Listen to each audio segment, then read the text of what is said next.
এই টিকটকের কন্টেন্টগুলো নিয়ে আপনি কিয়ামতের দিন দাঁড়াবেন। কি ইউটিউব বানালাম, কি কমেন্টস করলাম, কি বক্তব্য দিলাম, কাদের সাথে মিশলাম, আমার অ্যাক্টিভিটি কী ছিল, আল্লাহ সুপ্রিম কোর্টের কাঠ গড়ায় পাই টু পাই কিন্তু হিসাব দিতে হবে। আজকের প্রোগ্রাম নিয়ে আমাকে অনেকে নক করেছিল, আমাকে অনেকে জিজ্ঞেস করছে যে হুজুর আসলে কি 30 তারিখে আপনার একটা প্রোগ্রাম আছে এখানে? আমি বললাম হ্যাঁ আছে। তো অনেকে বলতেছে হুজুর এটা তো টিকটক এর প্রোগ্রাম। তো আমি বলছি ভালো হয়েছে তো, তাইলে টিকটকার ভাইদের সাথে একটা সোশ্যাল গ্যাদারিং হবে, তা তোর ভালো। সবার জন্য আমাদের বার্তা পৌঁছানো দরকার। টিকটকার ভাই বলেন, ইউটিউবার বলেন, সাংবাদিক বলেন, তারপর ব্যবসায়ী বলেন, রাজনীতিবিদ বলেন, সবার প্রতি আমাদের জন্য আমাদের পক্ষ থেকে বার্তা আছে না নেই? আমাদের কাজই হচ্ছে বার্তা দেয়া, বার্তা পৌঁছানো।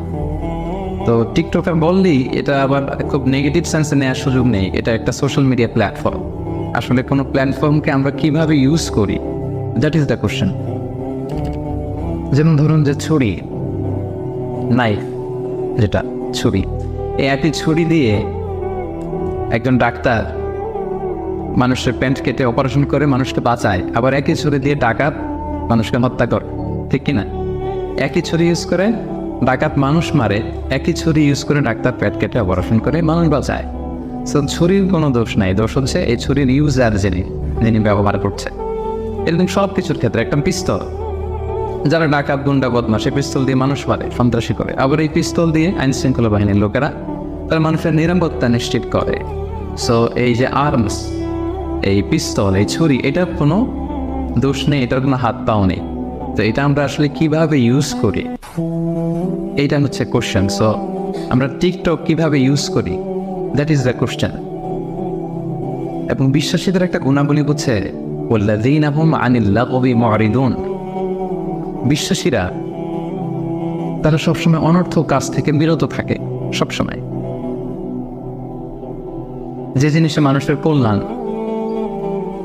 যে জিনিসে মানুষের উপকার, যে জিনিসে আমার দুনিয়ায় কল্যাণ, যে জিনিসে আমার আখিরাতে কল্যাণ, বিশ্বাসীরা শুধু ওইটাই করে।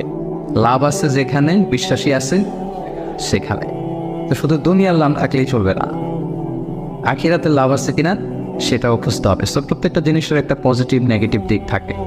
আমরা যদি সোশ্যাল মিডিয়া প্ল্যাটফর্মসগুলো ইউজ করি, বা ধরুন যে টিকটক ইউজ করি, আমার কোনো টিকটক আইডি নাই, আবার টিকটকের ইস্যুটা রেস করে আমি যেটা বোঝাতে চাচ্ছি যে সোশ্যাল মিডিয়া প্ল্যাটফর্মের আসলে কোনো দোষ নেই, দোষ হচ্ছে ইউজারের।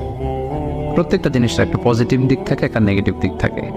সো আপনি পজিটিভলি এটা ইউজ করতেছেন কিনা, দ্যাট ইজ দ্য কোশ্চেন।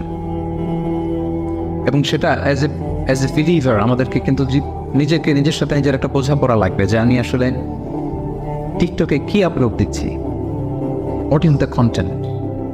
এই যে আমরা কন্টেন্ট ক্রিয়েটর বলতেছি, আমি একজন টিকটকার, আমি আসলে কি আপলোড দিচ্ছি, আমি একজন ইউটিউবার, আমি আসলে কি আপলোড দিচ্ছি, দ্যাট ইজ দ্য কোশ্চেন। কারণ একজন বিশ্বাসী, সে বিশ্বাস করে মা ইয়ালফিযু মিন কাওলিন ইল্লা লাদাইহি রাকীবুন আতীদ।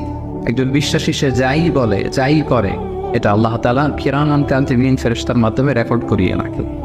ওয়াকুল্লা শাইইন আহসাইনাহু ফি ইমামিন মুবিন। সূরা ইয়াসিন আল্লাহ তাআলা বলেছেন ইমামুন মুবিন নামক ভিডিও রেকর্ডারের ভেতরে আমি সব রেখে দেব। সো আপনি টিকটকের ভিতরে কি করতেছেন এটা সেদিন দেখবেন। ইউটিউবের ভিতরে আপনি কি আপলোড দিলেন, অ্যাজ এ কন্টেন্ট ক্রিয়েটর কি কন্টেন্ট গেল আপনার, দ্যাট ইজ দ্য কোশ্চেন। শুধু ওখানেই না, এই সমাজেও কিন্তু সম্মানিত অসম্মানিত হওয়ার ব্যাপার আছে। আপনার কন্টেন্ট থেকে একজন মানুষ আপনার ব্যক্তিত্বকে জাজ করে, ঠিক কিনা? একজন মানুষ কেমন, পজিটিভ না নেগেটিভ, তার চলাফেরা, অ্যাটিটিউড, বিহেভিয়ার, এটা কেমন, এটা দেখার জন্য তার সোশ্যাল মিডিয়া হ্যান্ডেলসগুলো একটু তার ফেসবুকে ঘুরে আসলে, একটা ঢুমানলে, তার ইউটিউব অ্যাকাউন্টস থাকলে সেখানে গেলে, তার স্ন্যাপচ্যাট থাকলে, তার ইনস্টাগ্রাম থাকলে, তার টিকটক থাকলে, একটু ঘুরে আসলে আপনি বুঝবেন লোকটা কেমন। খুব সহজ কিন্তু। সেখানে রিমাইন্ডার হচ্ছে পজিটিভ জিনিস যেন যায়। আমি ঢাকা ট্রিবিউন এবং ডেইলি স্টারের যে নিউজগুলো এগুলো দেখি, ইংলিশ নিউজ পেপার, আমি কিছুদিন আগে দেখলাম যে TikTok removed more than 2.6 million videos from Bangladeshi content. Bangladeshi content যে তৈরি করে, গত বছরের শেষের দিকে তারা 2.6 মিলিয়ন, দ্যাট মিনস 26 লক্ষেরও বেশি কন্টেন্ট ডাউন করেছে, রিমুভ করেছে। কারণ কি? Rubbish, absolutely rubbish content. কি কন্টেন্ট তারা তৈরি করছে তারা নিজেরাও জানে না। সো এটা তো একজন ইউটিউবারের কাজ হতে পারে না, এটা তো একজন টিকটকারের কাজ হতে পারে না। এটা তো একজন সোশ্যাল মিডিয়া হ্যান্ডেল যারা ম্যানেজ করে বা অপারেট করে, এটা তাদের কাজ হতে পারে না? যে সমস্ত দেশের কন্টেন্ট ডাউন করা হয়েছে এর মধ্যে বাংলাদেশ 7 নম্বরে, মানে এত পরিমাণে বাংলাদেশিদের কন্টেন্ট ডাউন করা হয়েছে। এটা হচ্ছে রামিশ টাইপের কন্টেন্ট ছিল। সো দুনিয়াতেও কিন্তু বেইজ্জতি আছে না নাই, এটা খেয়াল করবেন। আমি বলছি না যে টিকটকার ভাই যারা আছেন এখানে আপনারা আজে বাজে কন্টেন্ট দেন, এটা আমি বলছি না। অনেকে তো ভালো কন্টেন্ট দেন, আমি সেটাই বলছি আপনাকে। নিজের সাথে একটা নিজের বোঝাপড়া করেন যে আমি যে টিকটকে যে ভিডিওটা আপলোড দিলাম এটা আমার আখিরাতে কতটুকু কাজে লাগবে।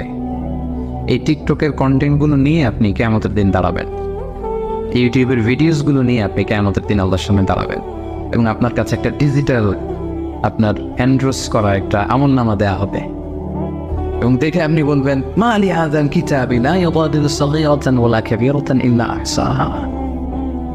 এটা কেমন আমলনামা? ছোট খাটো, ওই যে টিকটক করছিলাম, ওই যে ইউটিউব ভিডিও বানাইছিলাম, ওই যে একজন একটা গালি মারছিলাম ফেসবুকে কমেন্ট বক্সে ঢুইকা, তো স্বাধীন, এরকম স্বাধীনতা, ঢুকে যাকে ইচ্ছা প্রাইম মিনিস্টারকে গালি দেওয়া যায়, যাকে মনে চায় দাদা আসছে গালি দিচ্ছে, এই তো সামনে নাই। সো আপনি যেখানে যে কমেন্টস বসিয়েছেন, যেখানে যে টেক্সট করেছিলেন, যেখানে যেটা বলেছেন, যত কন্টেন্ট আপনি ক্রিয়েট করেছেন, এগুলো সব আপনার আমল নামায় সেদিন তুলে দিবে কে? আওয়াজ করে বলে তুলে দিবে কে?